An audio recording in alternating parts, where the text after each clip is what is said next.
Welcome to the Her Voice Shines podcast, where we celebrate the power, brilliance, and resilience of women everywhere. I'm your host, Shanasia Washington. Join us as we share inspiring stories and insights from extraordinary women who have found their voice and are making a difference. Together, we'll create a ripple effect, illuminating the path to visibility and empowerment. Let's break barriers, shatter ceilings, and lift each other up. In each episode, we dive deep into the journeys of women who have turned their challenges into triumphs and their dreams into reality. Whether you're looking for motivation, guidance, or a community that understands your journey, you're in the right place. Stay tuned and remember, let your voice shine. Let your voice shine. You have landed at the Her Voice Shines podcast. I'm your fabulous host, Shanasia Washington, streaming from none other than Houston, Texas, H-Town in the building. And let me tell you, I know I'm a bridge, just true H-Town girl, but this traffic, all the people, the population boom, you pushing your girl out of here after all these years. But that's neither here nor there. I'm just so excited to be here. I always say that this podcast reaches new heights every time we have an amazing woman here on the show. And today, she's backstage. She's cute as a button. And I know she's going to come and give us some information. We're going to let her do her thing, which is come to the stage. Tell us her name, where she's streaming from, and get the magic of her story without any further waiting time. Here's my very beautiful guest for today. Hello. Thank you so much for having me on the show. I'm Dr. Jo. My business is called TulaSoul, and I am streaming from Minneapolis, Minnesota. And you're talking about traffic. Let me say, our roads are ridiculous. I think we had 8 to 12 inches, something like that, of snow. I avoided an accident only by driving onto the median. I was just about to hit a car, so it's ridiculous. But yeah, my business is a women's wellness business. Formerly, I was a psychologist specializing in trauma, and I now have this business, and I basically teach women empowerment, embodiment, and enlightenment. I decided to be a psychologist when I was 12 years old and in treatment for anorexia. And then in 2010, I was in treatment again for anorexia. And I remember my first body image and yoga class. And I got into Warrior 2, and I had this thought, I don't have to loathe my body. What? I mean, I had hated my body my whole life. And my second thought was, oh, I have muscles. This is what it feels like to be in my body. And then my third thought was, I have to share this gift with other women. So I started yoga teacher training the day after I graduated treatment. And so then I opened this business to be able to offer yoga and other Eastern medicine techniques in my coaching. And I do retreats, I do workshops, I do energy work, Reiki, all kinds of different things. So that is me. I'm excited to be here. Well, she says that's her, but on this podcast, we really, really pull it out. And I got so much more. Oh, we know it. And I already know. I've been looking through all of your stuff. I make them feel like this form is kind of arduous, but we make them do that because it allows us to really dig deep and make this to be a place of integrity and really get some great gems out. Now, you already said a lot of things. You said that, look, I've had a lot of roles. I was a psychologist, and a coach, yoga teacher, embodiment guide. These are all titles. And, if you're you're doing things, they're all titles. Tell me beyond that, when you strip away those titles, who is Dr. Jo? Yeah. I am a very passionate, compassionate person. I find something to love in every single person I meet. I love people. I'm insatiably curious about everyone. And I think that characteristic has gotten me through a lot of tough situations in life. I'm very resilient. I've had 12 surgeries. I lose track and survived them all, obviously. And I'm very, so I have a high pain tolerance, which is great. And I do love going under, whatever you call it. That's a nice experience. And I have a lovely family, dysfunctional as all get out, but most of them are. I'm very insightful, and I'm learning something new all the time. I don't know how many certifications I have, and it's not about that. It's just I'm so interested in things. I read books all the time. I usually have 3 or 4 going at the same time. I'm writing 4 books. All of that stuff doesn't matter. Those are all things I do. I think the best way to get to know me is just spending time with me, like we are right now. I'm a lot of things. I'm a lot. I used to, when I grew up, I always felt like, even now, I feel like I'm too much energy, too loud, too, bold, to all these things. But lately, I am embracing that. I say that the more authentic I get, the fewer people like me and the less shits I give. So I'm embracing my whole self. And Yep. crap. Because I tell them like this, if I'm too much, go find less. I love that. Go find less. Go look, this is it. You can go find less if this is too much, and I'm okay with that. Yes. Yes. Yep. And I guarantee you, the closer that you step into it, Dr. Joe, oh my goodness, you maybe by this time next year, you'll be in a whole different stratosphere with this thing.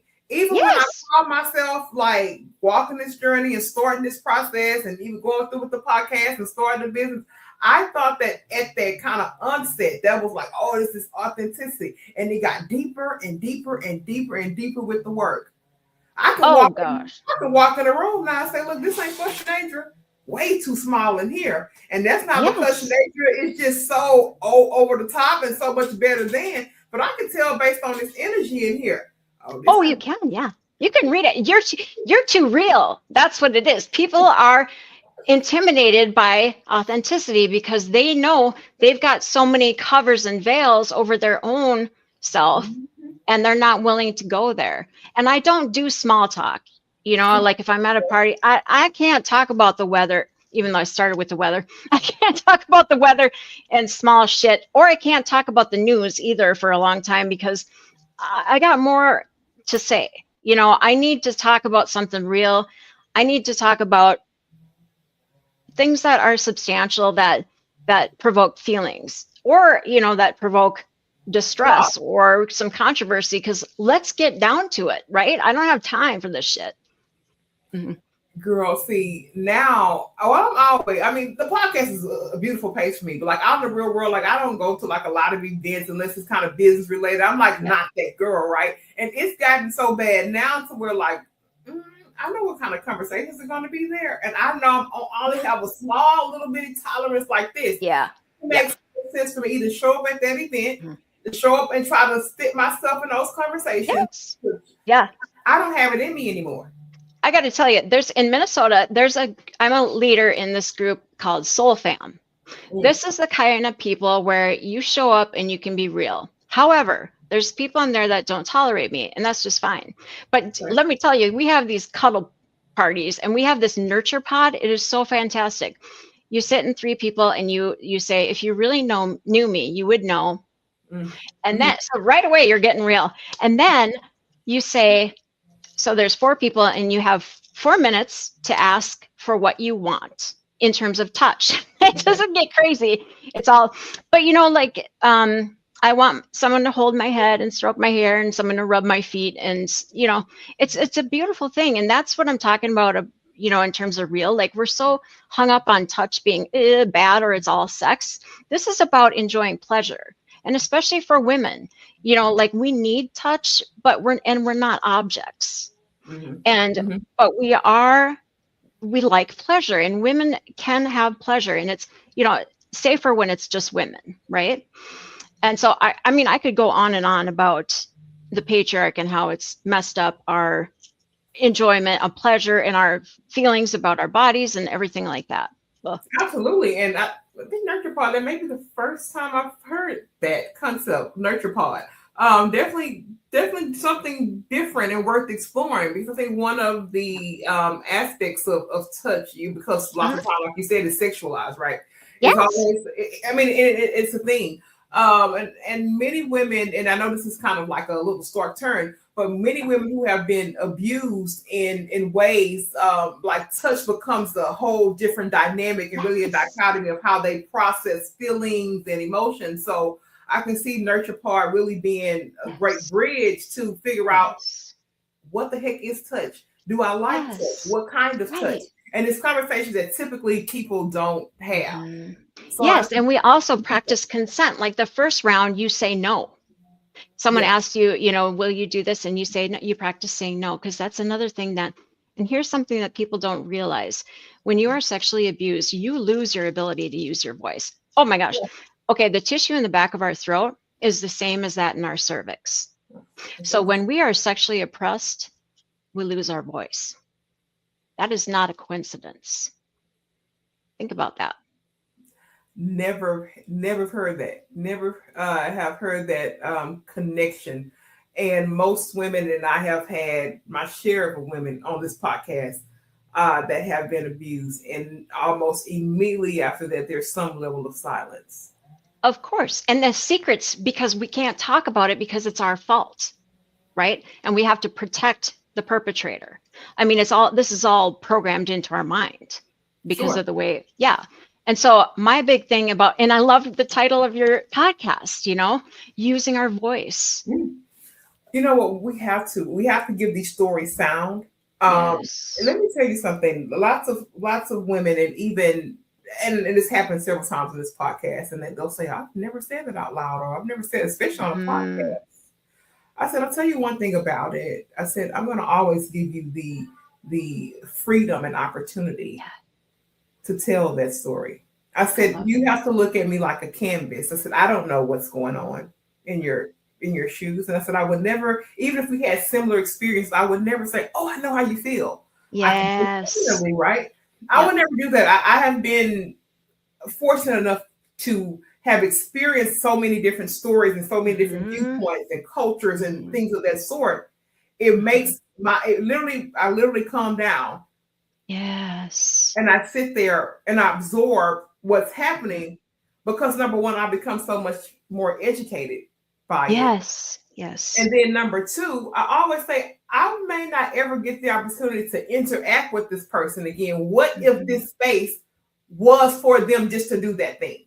Oh, that's so beautiful. People come here and do this, and people, when they get here, they know that they understand this more than the podcast to me. And I've been saying a lot these few episodes, but we've been having such grounding conversations that I can't afford not to show up and do my work. That's right. There's a reason for this. I'm writing, one of my books is called I Will Say Something, and it will be stories about women's sexual abuse, their story, and just telling it, and it's like, oh my God, how can we hear those stories? Well, fucking right, we're going to hear the stories, because these are all stories that are kept and held secret, and women need to tell these stories.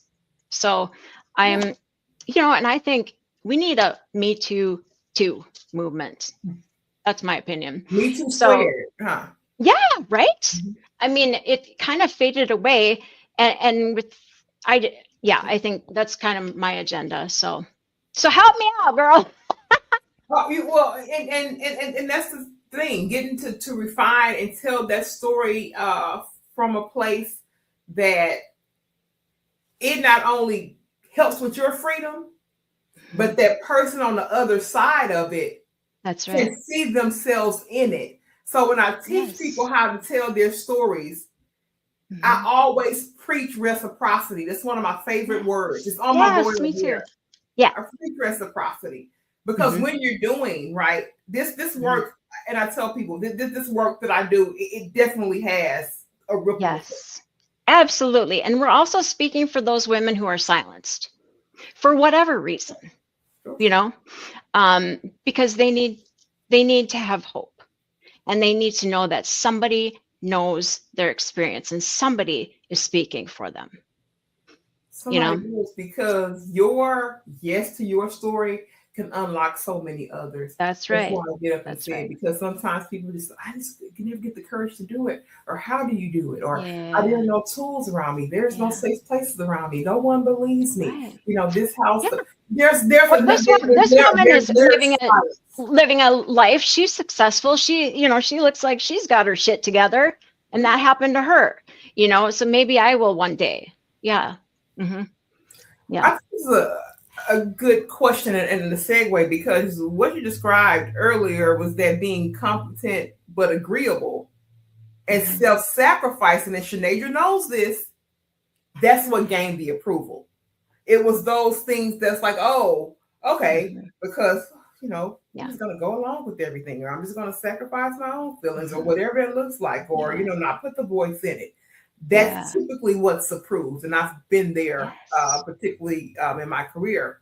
Yeah. However, that's what I tell people, while these things are happening and you don't realize it, mindsets, viewpoints are being planted in you based on what's Yes. happening, based on your Yes. lived experience. Yep. So tell me about how that conditioning, Mhm. self-approval, self-sacrifice, Mhm. how did that shape maybe both your success and maybe Mhm. even your suffering? Because Yep. that is what helped me work out of some places that I was. Because Yeah. it wasn't necessarily the things that were happening at some point in my life. It tied all the way back to the seed, Mhm. when that Yeah. seed was first planted. That's a brilliant question. So I dealt with childhood sexual abuse, and from that point, so a child up to age 5, whatever, doesn't understand that what happens around them isn't because of them, because they don't have the cognitive capacity to understand that. So I felt like it was my fault. So right there is the seed of shame. I am a bad person. Shame is different from guilt. Guilt is I did something, it serves a purpose. I steal a candy bar. Ugh, that doesn't feel right to me because I did something that's not aligned with my values. Shame, on the other hand, serves no purpose. It is simply, I am a bad person. So I grow up with this sense of I am a bad person. And also, I am wrong somehow sexually.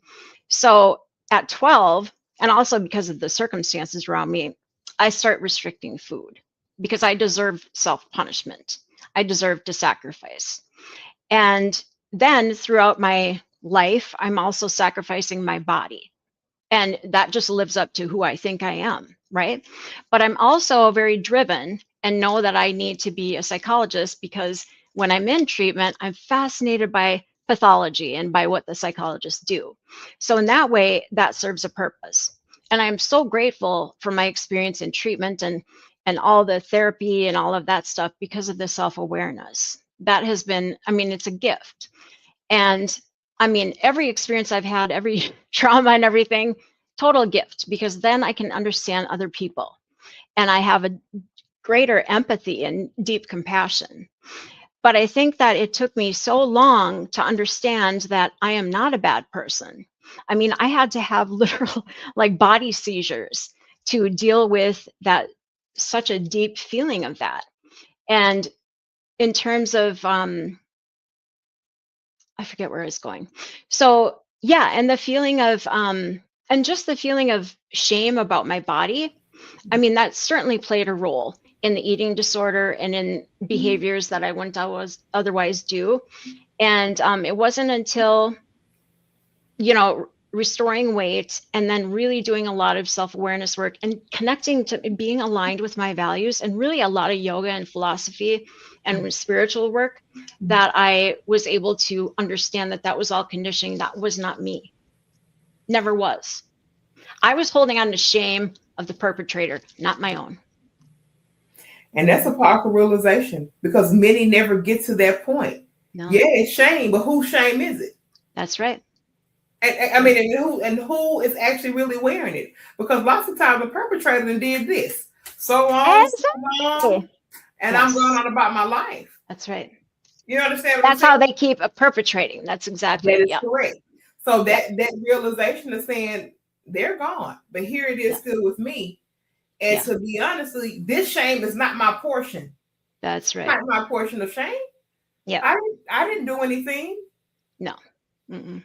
No. So that separation there is powerful, because many women never, they leave this space, and They this place, don't. this earth, Yeah. Yeah. never ever get into a point to where they can sever the tie of shame. That's right. And that's so sad because that leaves you in a cage. It leaves you can't really fully love yourself when you're sitting in a pile of shit shame. I always tell people, I mean, it's different, but when people say, oh, I should do this, I should do that, I say, you're shitting on yourself when you should yourself. So turn it into like, I could do this, or I might do that. It's little ways that nuances of language too, that really affect things. We're so hard on ourselves, and just the way that we speak to ourselves. So I'm very big on affirmations. I mean, it seems like, but in gratitude and things like that. And the way we speak to each other, oh my goodness. And this is the thing I notice about men. The way they talk is they joke to each other and they put each other down. I mean, come on, that is not intimacy. It's like, get over yourselves, and just basic respect. If we do that, and if we learn how to love each other. Oh, and the sister wound, let me talk about that. So from the beginning of time, well, basically when men started to separate women, because we used to run in circles, right? And we didn't need men. We were just women, and we would pass the baby around in circles.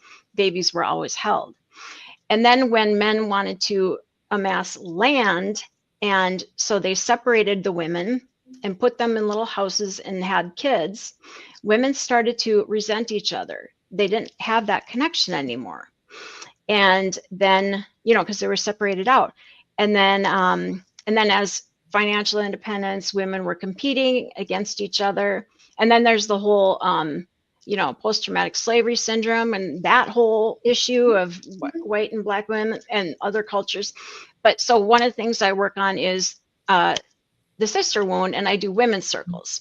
It's very important that women gather in circle, because when we are together and we harness our power, we can heal the galaxies. I mean, we are so powerful, and that's why we are kept apart. And all of this competition and cattiness and comparison, it's got to stop. That's not who we are. It's not. And let me tell you, from a place, I remember first matriculating through my career. Before I started this, I was financial services, and it was very small amount of women. It was male dominated, probably right. probably 85-15, maybe, like something that started like that. You can look around and just see that. And the thing about it, it's like you see that it's only a few of us in here.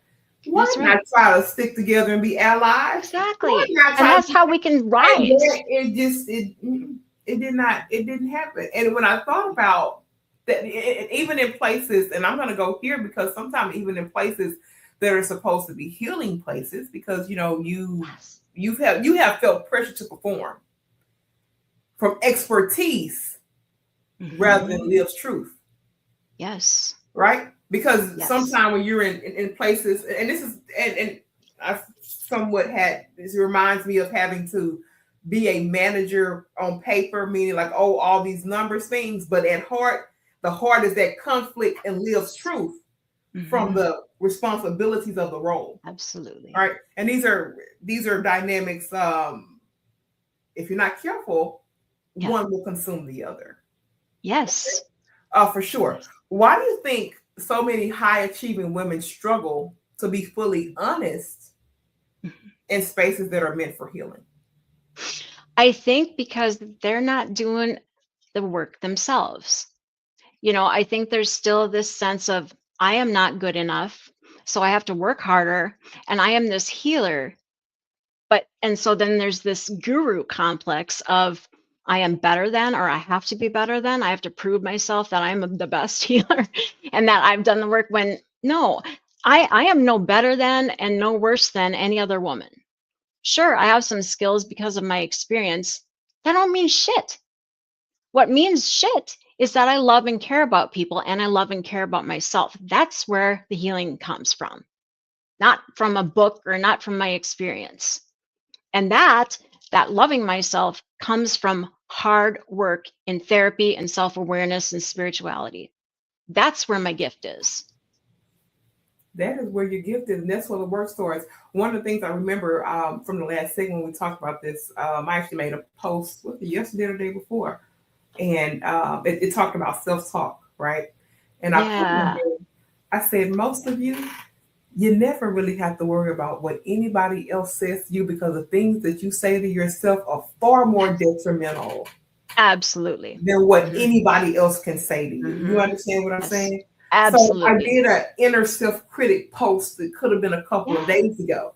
So to hear you say that, and then to kind of come on this part, like that part of healing and monitoring the inner self-critic is a part of the work that a lot of people don't want to do. That's because it is not an easy job. It's not an easy job to curb that inner critic.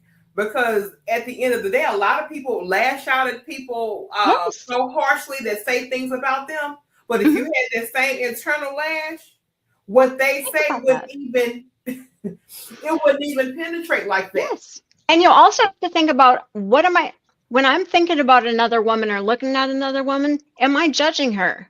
Or am I saying, God damn it, she looks beautiful today? And can I compliment her? Or Sure. am I going, you know, it's like, come on, women, let's lift each other up. And the other thing is, like, for my self talk, sometimes I just rub my belly because women have trouble with our bellies. One of my Sufi dance teachers said, you have it so wrong in the West. You think bellies are supposed to be hard and flat. Bellies are supposed to be round and abundant because we digest not only food, but the material of life.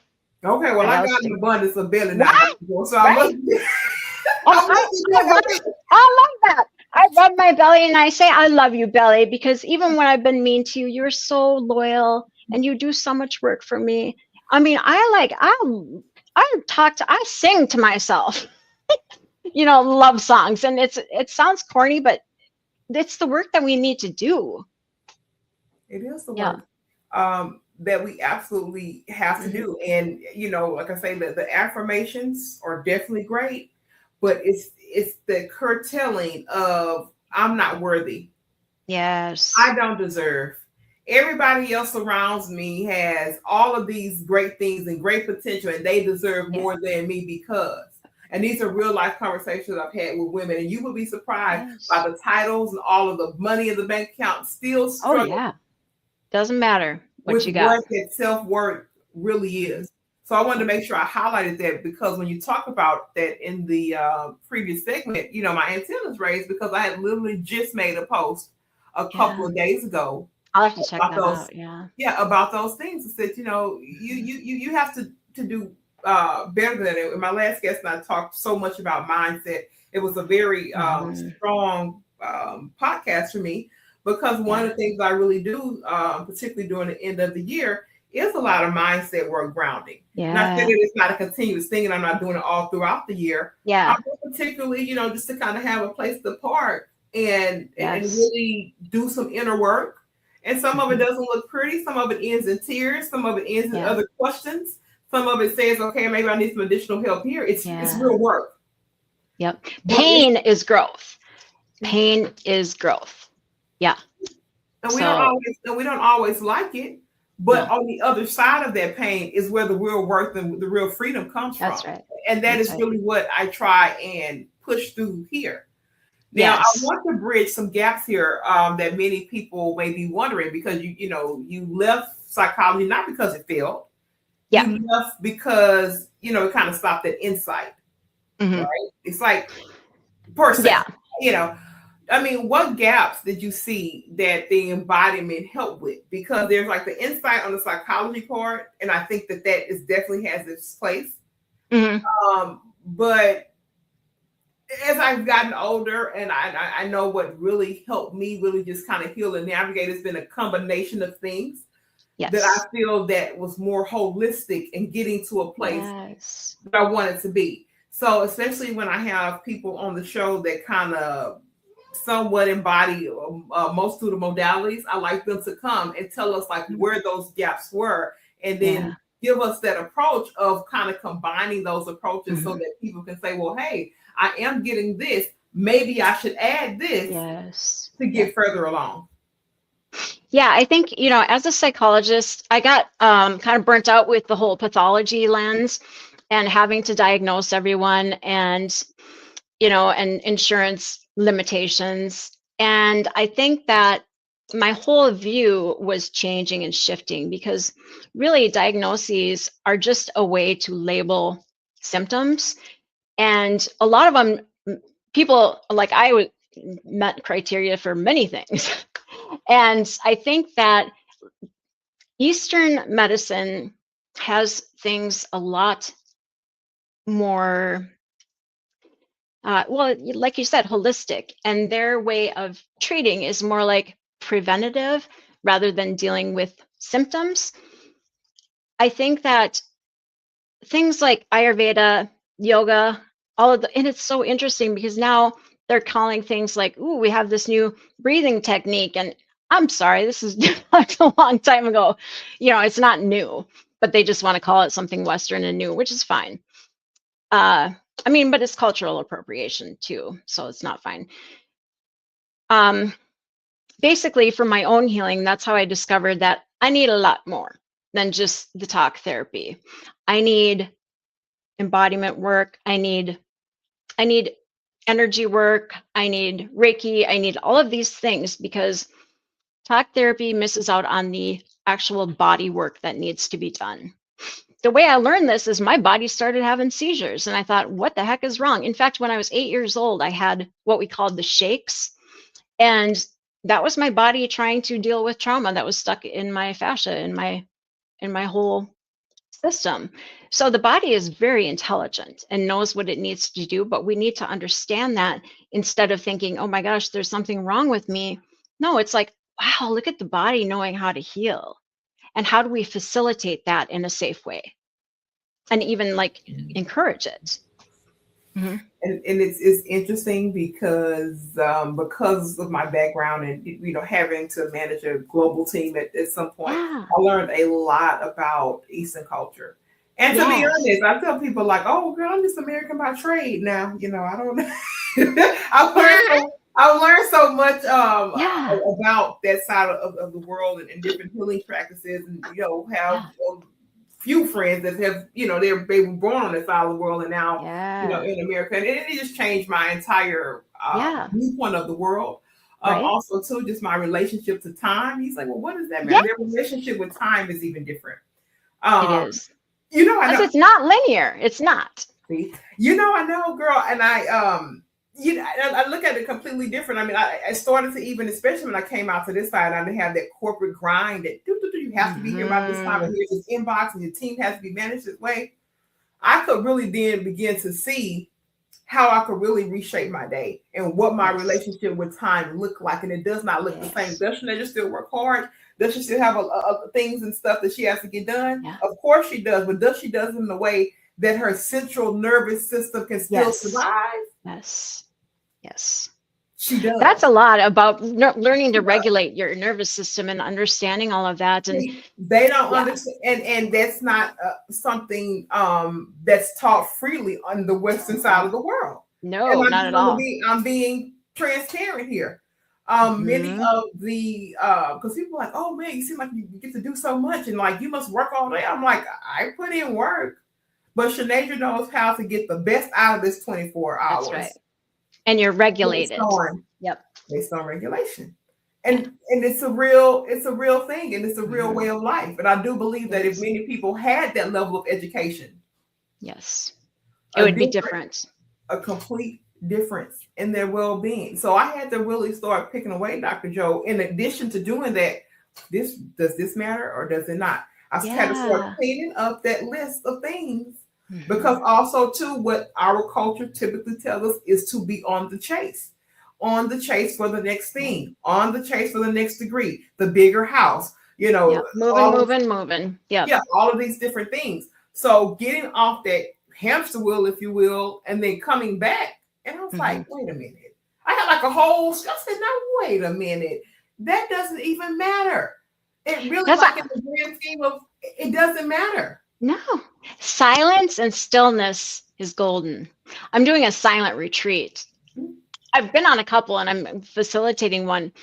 It takes you really deep and it's just transformational.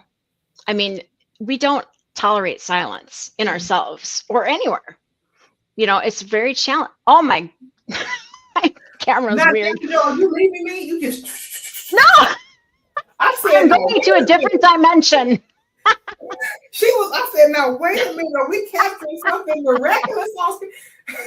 Sometimes this camera does weird things. But and I also had experiences where I know that, I felt, that we are all one. Like when you grasp that concept and you feel it, and that we are trees and we are rocks and we are all that, then shit doesn't matter.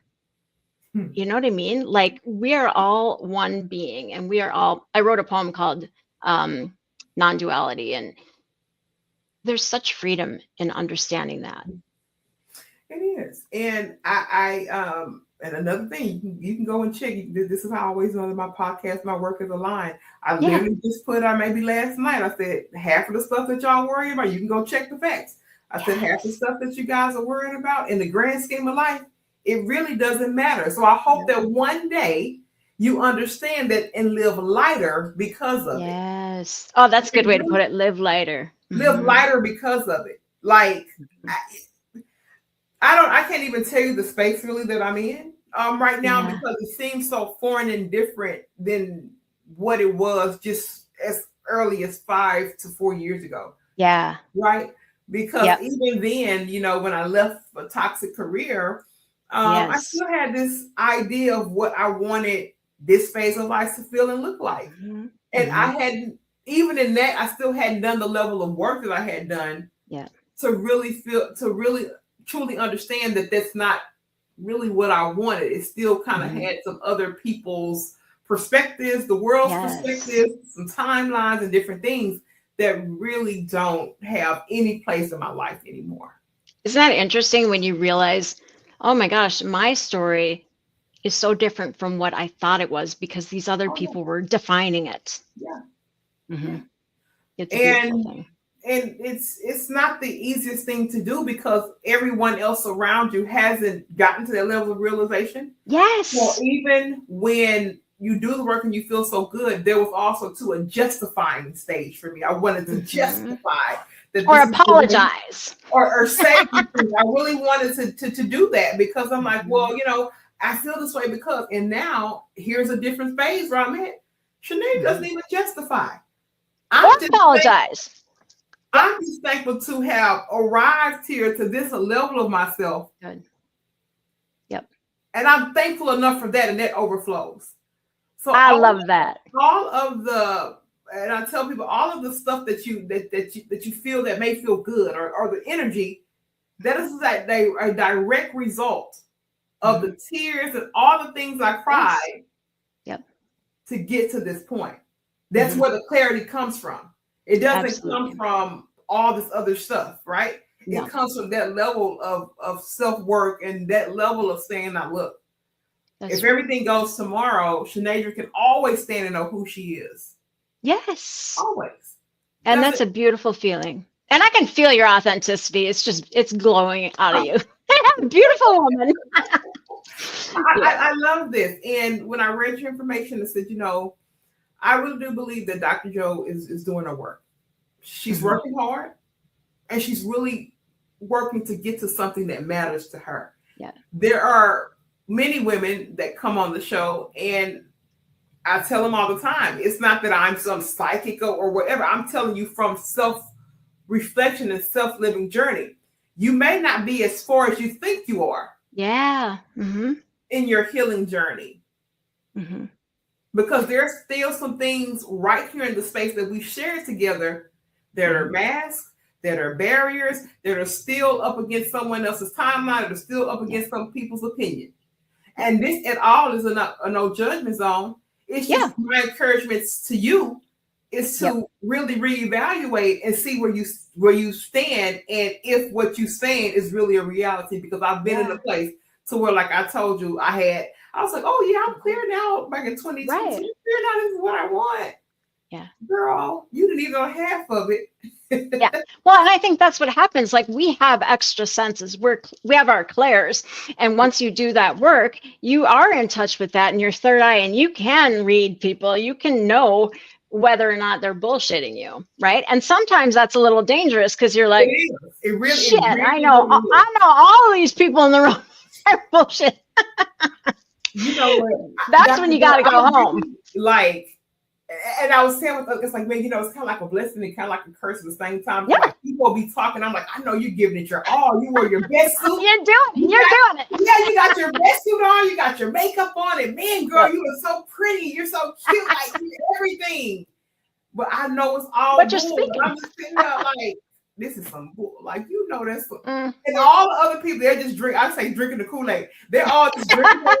Everyone's having a Kool-Aid part. And I'm sitting there like, girl, we got to get together. Maybe you come to my retreats. I gotta meet you. Yes, because you know what people you like, you know what? I'm always, of course, I'm very I'm not gonna do anything crazy, but it's just like, yeah, it's not it. But kudos to you, and I do hope that you get to a place to where this doesn't have to be a facade. This doesn't have to Right. be all that for you. Exactly. Yeah. You're really genuinely wishing them well. I want you. I want you to generally be free, and I want you Yeah. to be free in you. But yeah, like I sometimes I wish I'm like, man, I wish I could just drink the Kool-Aid too. Like I don't want to know. I want to go back to the ignorance. Take me back. like I don't want to have to. I just want to go back to the what say ignorance is bliss. Like let me go back to the bliss, Dr. Joe, because I don't want to know. I just. But then you're like, I don't want to go back in that cage. Nah, that's too much. No, I don't know, Dr. Joe. Do you get that you look like Cameron Diaz? Oh, really? No, I guess a couple of people have said that to me. Because every time I know it's like I like you tell us like, oh, is that Dr. Joe Cameron? I didn't know. I had to try. Oh, well, thank you. I'll take that as a compliment. Yeah, I can see that it's the resemblance. I kept looking. I said, it look a little bit like. I'll take that. She's stunning, so of course, take that. Oh, thank you. You're very stunning too. Absolutely stunning. But yes, but thank you for that. But I'm telling you, once you get to that level of awareness, you can't go. You honestly really can't. You go can't. Back. You can't, no matter how. And I'm like, I tried a couple years ago with the level of awareness to still just try to make it work because, and now I can't anymore. Yeah. I honestly can't, and that's okay. And I've had to draw some hard lines and just say, you know what, no hard feelings. But this is where I am in my journey, and I do not judge or talk down on where you are. We're just in two different places, different spaces, really, and we just have to be okay with that. No hard feelings. Yep. So I want to thank you for sharing that. Now, Dr. Joe, I want you to tell me about when women feel at home in their bodies. What I have to ask her this, like, describe like a woman is at home in her body, like because some people don't even know what that feels like. You're right. And they're wondering, how can I ever get there? And I don't even know if you can put it into words, but tell me what that maybe feels like for you. And what kind of cultural shift do you hope that creates? Yeah. So for me, being at home in my body means I can ask my body, what do I need right now? And my body will answer me. Or literally, if I have a question, I can say, is this what I need right now? And my body will do this. Or if it is what I need, it will just be calm and I will feel centered. But if that's not what I need, it'll do this. I mean, it literally will give me a shake. Or if I'm feeling out of, well, this isn't going to work, but I can take my hips and move them. And if I am feeling not in alignment, my body will start to do this and it will literally put itself in alignment. Or, and let me just tell you, I'm not going to go into sexual things, but I can just think my way there, if that's what I mean. So there's that gift.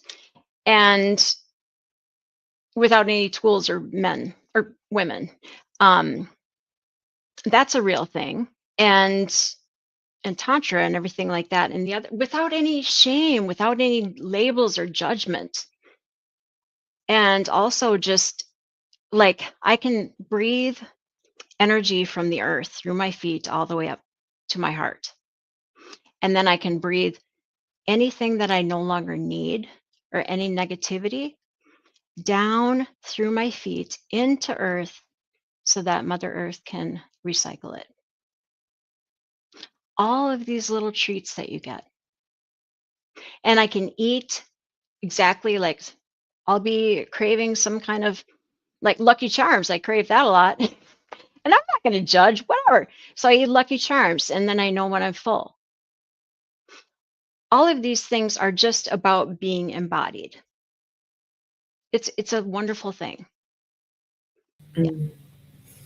I love that because that gives someone who may be struggling to think about that Yeah.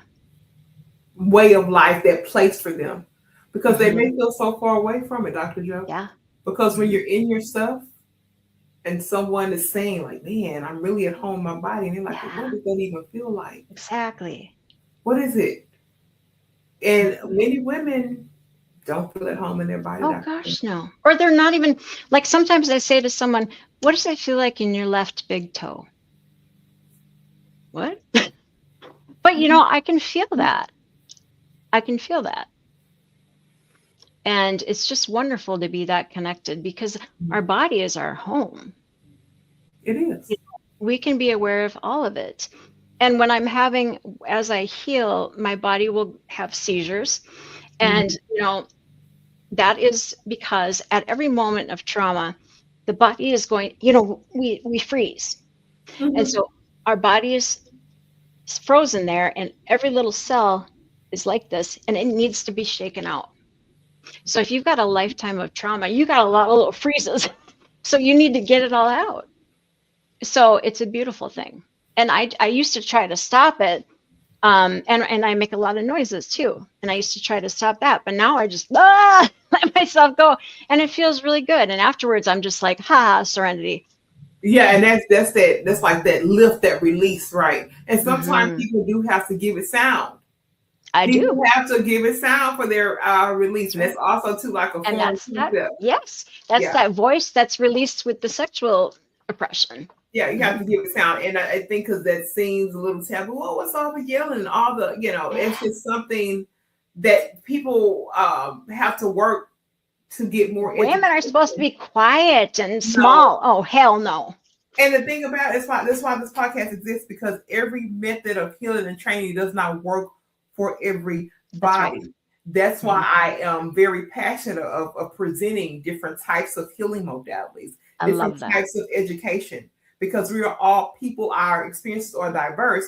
And if you don't even know that this particular thing exists, you don't know what you don't know. Yeah. So for me, it's nothing to for me to come in and say, well, tell me specifically how this thing works, and what do Hmm. you envision is helping the person that's just like you, or Yeah. not just like you, but similar to you, Yeah. to get out of this, because the concept hasn't even been introduced. No. No. So I want to thank you for sharing it, Dr. Joe.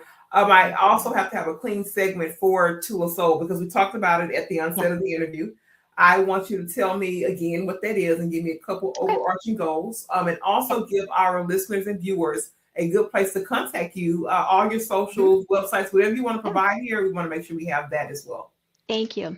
Okay, so TulaSoul, I offer a lot of different things. I do one-on-one holistic coaching, which involves embodiment practices and just general coaching, which I have a different style, but it's lovely. I individualize everything. And I also bring in yoga. I do yoga teaching with Pilates and bar. I have 3 retreats coming up this year. The first one, empowerment, second one, embodiment, third, enlightenment. And they're going to be in Minnesota. And it'll be catered meals. It'll be really cool. And it's going to be small, intimate group. I have a workshop coming up. Oh, I don't know if this Love Your Body Now, an experiential workshop. And then I have women's circles once a month. One is at my home, and then one will be online. So I have the year's schedule. I'll be coming out with that. And I also have what else? Oh, I'm coming out with some books. So I'm looking forward to that. I have 2 books that I've co-authored. I also have a poetry book. And my dream is to have some land and create a full-time retreat center where I will either live or be there most of the time. And this will have scholarships for women who cannot afford a retreat, and they can come in and they can, help out by cooking or doing whatever so they feel good about it. And healers can come in and rotate. And then I want the healers to be able to stay for a week and be able to get their needs met. And women who need extra time there will be able to do that. So that's my dream. Yes. Oh, and my email is joe@tulasoul.com. That's TULASOUL. And my website is tulasoul.com, TULASOUL. And let's see, my Instagram is Holistic Coach Joe, and Facebook is Dr. Joe TulaSoul. And yeah, and you can contact me too. Email is probably the easiest. Thank you so much. And Shanaja, it's been such a pleasure. Absolutely. And I wanted to make sure I was kind of waiting to come back, on, screen to make sure I gave you that clear statement. But Yeah. let me just tell you this. Thank you for doing your work. And thank you for being unapologetic in doing it because it means something. Yeah. You don't understand that how much your work is connected to someone else's life. Yeah. Yeah. You didn't just have to do the work. I mean, you did the work and then you came back for others. That's why my platform exists, because the work itself is very, very hard.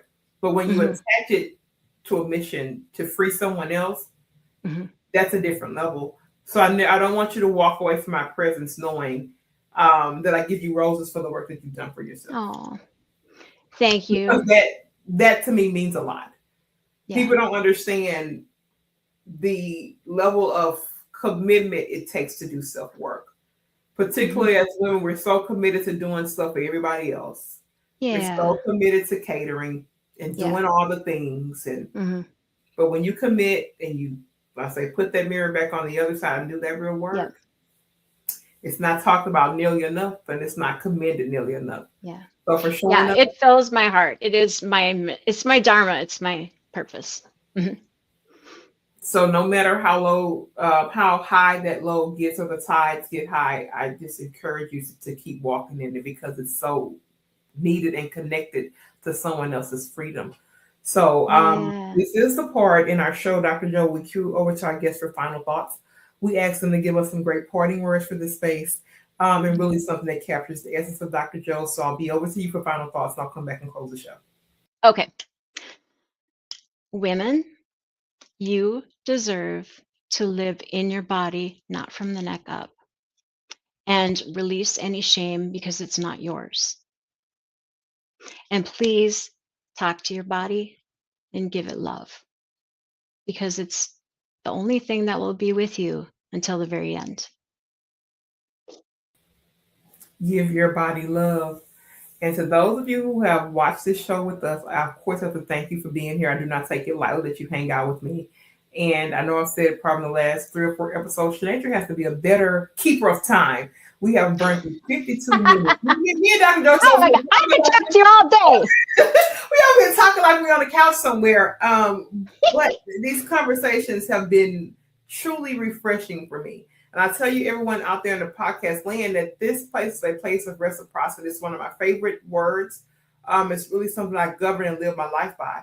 So, like the people in church say, I love you. There's nothing you can do about it. And I love you. And nothing you can do about that. And I will be back really in no time with another amazing woman here on the Her Voice Shines podcast. But until then, I'll speak for Dr. Joe and I. We wish you the best, and we'll see you soon.